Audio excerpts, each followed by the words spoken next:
Regard, œil avisé, prunelles aiguisées, la midinale est aux aguets. Par Pierre Jacquemin et Pablo Pillo-Vivien, tous les jours à 12h30. Bonjour Pierre Rousset. Bonjour. Merci d'avoir accepté notre invitation. Vous êtes un militant associatif, militant politique aussi parce que vous êtes membre du NPA, le nouveau parti anticapitaliste. Mais vous êtes surtout un spécialiste de l'Asie du Sud-Est et de la Chine. Alors justement, la Chine, le président chinois Xi Jinping est à Paris en ce moment. Du coup, j'ai une première question. Il va être beaucoup de questions de commerce, beaucoup de questions d'économie dans cette visite. Mais nous, on va d'abord parler des droits de l'homme. Fallait-il recevoir le président chinois d'abord, Pierre Rousset? Je pense que si...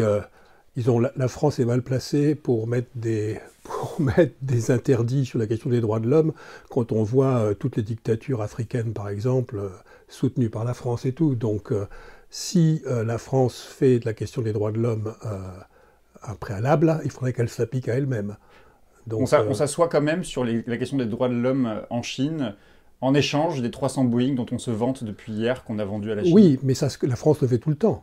Ce que je veux dire, c'est que ce n'est pas spécialement à la Chine. Les intérêts économiques et géostratégiques de la France l'emportent toujours sur la question des droits de l'homme, y compris quand c'est la France qui est directement concernée. Donc je pense qu'il faut condamner ça, que la question des droits de l'homme soit marginalisée. Mais il ne faut pas dire que c'est uniquement quand il s'agit de la Chine. Mais qu'est-ce qu'on peut dire de ce nouveau président? Ça fait plus de 6 ans qu'il dirige le pays. La situation s'améliore ou elle s'aggrave au contraire avec Xi Jinping? Alors, il faut comprendre que le régime Xi Jinping, c'est un nouveau régime. C'est un régime différent des précédents. C'est-à-dire que tout ce qui était le fonctionnement propre de la Chine a été modifié par Xi Jinping. Avant, il y avait, disons, 3 modes de gouvernance en Chine qui cohabitaient: la direction, l'appareil du parti, le gouvernement de l'administration et l'armée. Tout ça a été rassemblé par Xi Jinping autour d'une direction unique du parti. Et il est devenu président à vie, ce qui est une modification complète de la façon dont le Parti communiste chinois, qu'on pourrait appeler maintenant Parti capitaliste chinois depuis un bon moment, fonctionnait. C'est-à-dire qu'il faut comprendre que Xi Jinping, c'est un changement de régime en Chine. C'est un changement de régime. Et qui a impliqué, par exemple, disons, à la fois un projet mondial qui n'existait pas à cette dimension auparavant, et deuxièmement, une modification radicale de la situation politique en Chine, même avec la mise en place de ce fameux cette surveillance sociale de la population, avec l'attribution... Alors, la vidéosurveillance, c'est pas propre à la Chine. Ce qui est propre à la Chine, c'est l'attribution des points maintenant. C'est-à-dire qu'en fonction de vos crédits sociaux tels qu'elles sont collectés à travers la vidéosurveillance, vous aurez le droit de voyager ou pas le droit de voyager, etc. C'est-à-dire que des mesures qui s'appliquaient avant à l'encontre de militants politiques dissidents, maintenant sont appliquées sur l'ensemble de la population. Et que peut la France, enfin, qu'est-ce que pourrait faire la France, ou qu'est-ce que vous pourriez attendre, vous, de la France, une parole forte comme de la France, à l'occasion d'une rencontre avec le président chinois?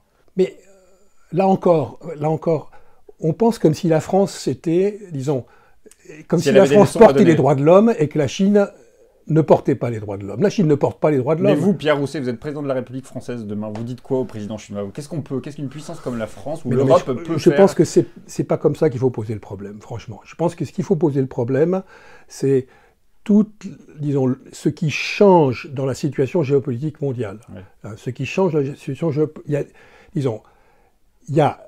toute la situation politique mondiale est structurée par l'émergence et disons, le développement d'une nouvelle puissance, la Chine, face à la puissance établie, les États-Unis. D'accord ? C'est ça qui structure, dans une large mesure, la situation géopolitique mondiale.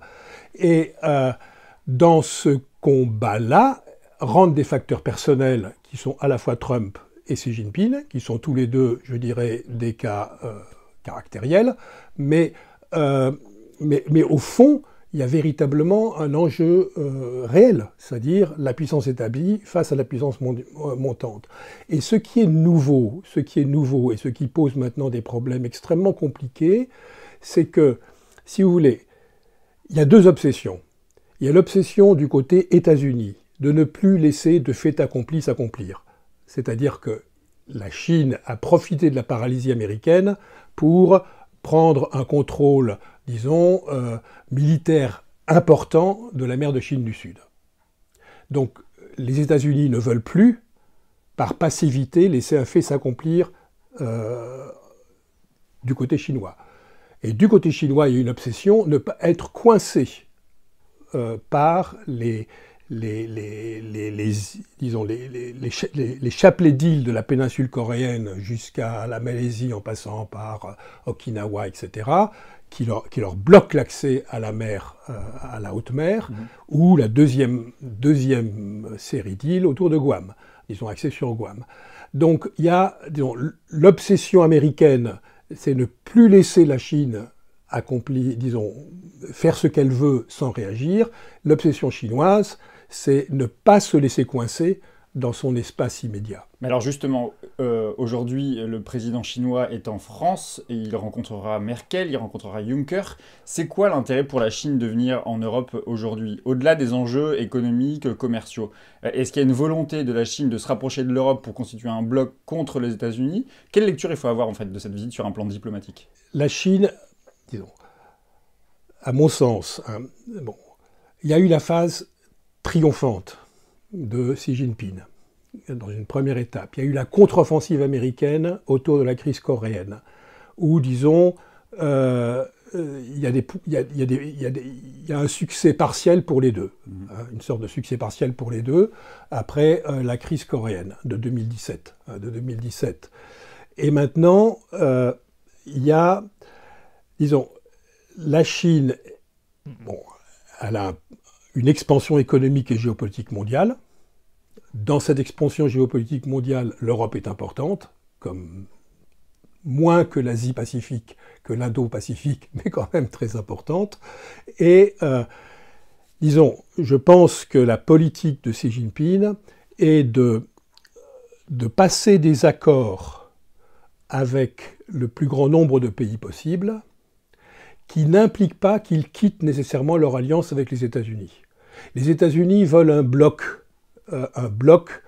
d'alliance contre la Chine comme un bloc politique fermé, en lui interdisant la G5, etc.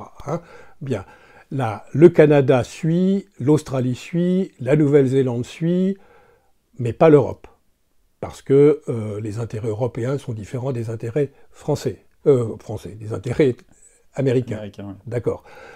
Bien.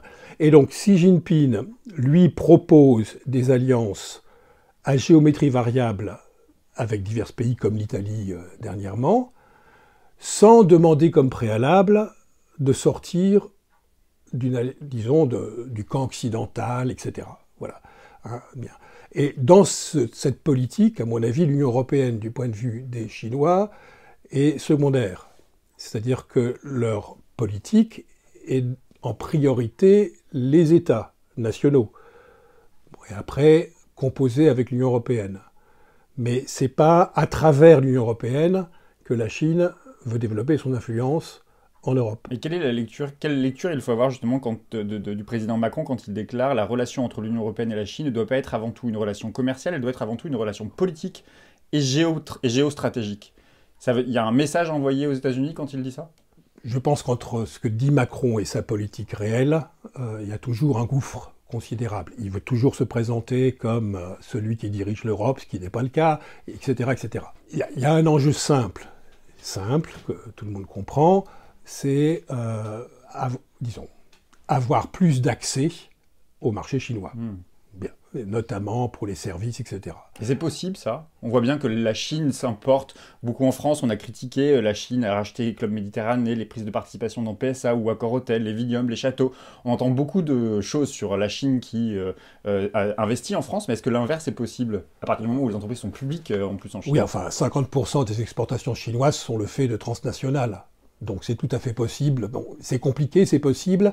Et il y a toujours la question du rapport entre le droit et la politique. Et bon, je pense que dans sa phase triomphante, Xi Jinping a dit « tout est politique », donc je peux tout décider, y compris la valeur du yuan. Et même les investisseurs chinois lui ont dit « il faut quand même des règles ». Et donc Xi Jinping a reculé un peu, mais il y a toujours cette question, c'est que, disons, le succès du développement chinois est notamment dû au fait qu'il est piloté par un État, hein, alors que, ce qui a été le cas de bien des pays capitalistes avant, hein, c'est un modèle asiatique, disons, le capitalisme d'État est un modèle asiatique traditionnel, mais là, disons, par la deuxième puissance mondiale, donc c'est pas un détail, et il peut amender, hein, mais ce sera une question de jugement politique. C'est-à-dire que Xi Jinping et la direction du PC chinois va ouvrir plus ou moins l'accès aux services en Chine, etc., etc., mais il a une carte maîtresse. D'ailleurs, il a deux cartes maîtresses. Une première carte maîtresse, c'est que le marché chinois est trop important, voir l'affaire des Boeing, etc., et donc, bien, il y aura toujours compromis parce que le marché chinois est trop important. Et deuxièmement, disons, un des problèmes posés, c'est que les États-Unis ne veulent pas que la Chine réussisse sa montée en force dans les hautes technologies, et notamment les puces, les microprocesseurs, etc. Sur le plan militaire, il y a un développement de la Chine qui est considérable et qui provoque une course à l'armement dans le monde entier. Hein, dans le monde entier. Est-ce que pardon, je vous coupe parce que justement, est-ce que justement ce que vous révélez là, c'est pas aussi l'incapacité de l'Europe, notamment, ou de la France, à avoir une vision de l'avenir, à avoir une vision justement de l'investissement dans les nouvelles technologies que ne fait plus l'Europe, que ne font plus les États-Unis, et qu'aujourd'hui la Chine est en train de réaliser. Le grand problème, c'est que l'Europe n'existe pas comme puissance mondiale. Ça n'existe pas.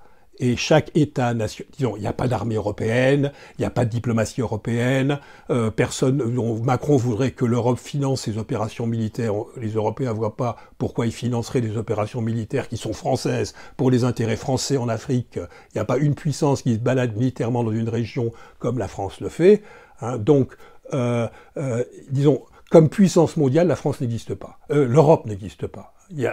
Ça, c'est un fait géopolitique. C'est-à-dire que dans le théâtre Asie-Indo-Pacifique, qui est un théâtre absolument décisif sur le plan international aujourd'hui, l'Europe n'existe pas. Dans l'arrière-cour américaine, en Amérique latine, dans lequel, disons, ce qui est une des raisons de l'angoisse américaine, c'est que la Chine se développe, son influence se développe dans son arrière-cour, l'Europe n'existe pas comme partenaire géopolitique.